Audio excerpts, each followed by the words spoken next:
رب ادخلنی مدخل صدق واخرجنی مخرج صدق واجعل لی من لدنک سلطانا نصیرا۔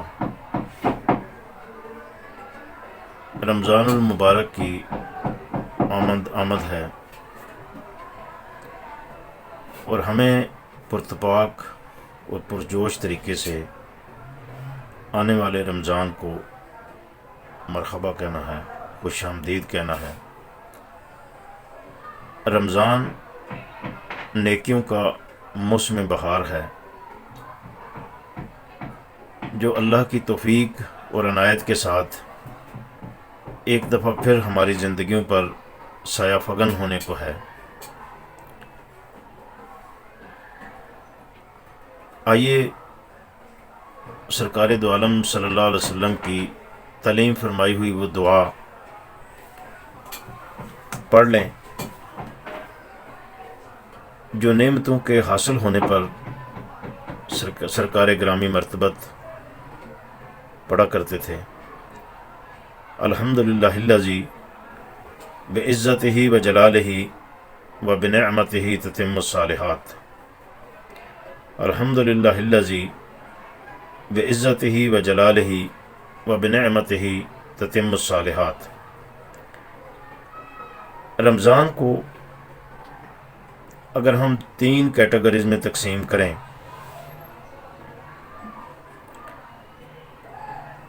تو اس طرح کر سکتے ہیں: صیام، قیام، تعلق بالقرآن، اور پھر چوتھی چیز ان 3 چیزوں کے حصول کے لیے وہ ہے خلوت کا ماحول۔ عربی میں رمضان المبارک کو ماہ صیام کہا جاتا ہے۔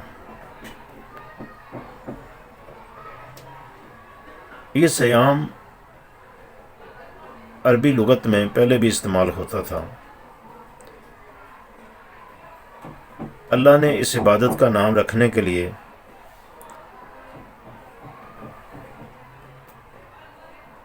کس عربی لغت میں استعمال ہونے والے عمل کو پسند کیا؟ عرب گھوڑے رکھنے کے اور گھوڑے پالنے کے بڑے شوقین تھے۔ وہ گھوڑے جنگ و جدل میں استعمال ہوتے تھے، لڑائی اور سفر کرنے کے لیے استعمال ہوتے تھے۔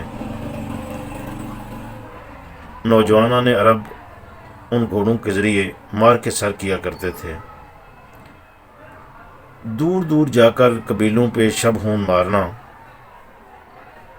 ان گھوڑوں کا خاصہ ہوا کرتا تھا۔ ان گھوڑوں کو اسپیشل تیار کیا جاتا تھا۔ ان گھوڑوں کی تیاری کے لیے جو عمل اختیار کیا جاتا تھا وہ کیا تھا کہ ایک نوجوان صحت مند تن و مند گھوڑے کو سلیکٹ کر لیا جاتا تھا، پھر اس کے منہ پہ ایک جال نما کپڑا چڑھا دیا جاتا تھا تاکہ وہ چیز کوئی کھا نہ سکے اور پی نہ سکے۔ پھر اسے عرب کی تپتی دوپہر میں ریگستان میں باد سرسر کے مخالف اور باد سموم جب تیز ہوائیں چل رہی ہوتی تھیں، جکھڑ چل رہے ہوتے تھے، اور جو وہ ہوائیں ریت کو لے کر چلتی تھیں اس میں اسے تیز ہواؤں میں، تیز آندھیوں میں بھوکا اور پیاسا رکھ کر اسے ہوا کی مخالف سمت دوڑایا جاتا تھا، اور اس کا ٹائم پیریڈ آہستہ آہستہ بڑھا دیا جاتا تھا۔ پہلے اگر اسے 1 دن کے لیے مشق کروائی جاتی تھی، پھر بڑھا کر 2 دن کر دی جاتی تھی، پھر 3 دن اور 7 راتیں بھی شامل، پھر 4 دن، پھر 5 دن، یعنی 5 دن بھوکا پیاسا رکھ کر اسے ہوا کی مخالف سمت روزانہ دوڑایا جایا کرتا تھا۔ تو گھوڑے کی تیاری کے اس عمل کو سیام کہا جاتا تھا۔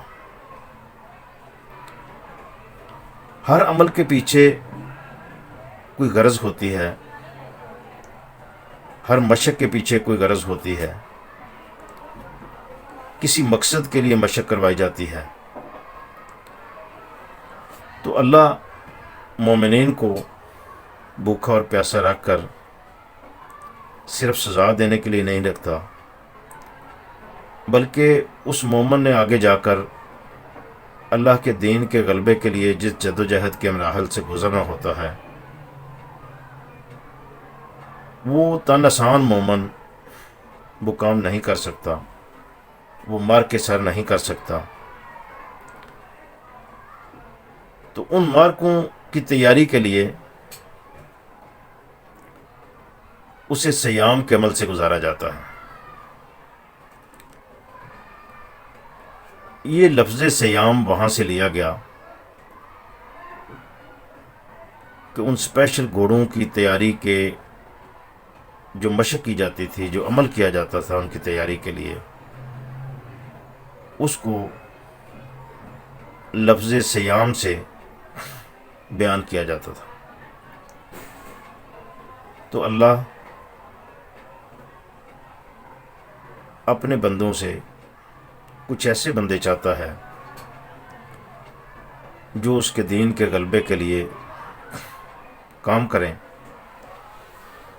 جو آگے چل کر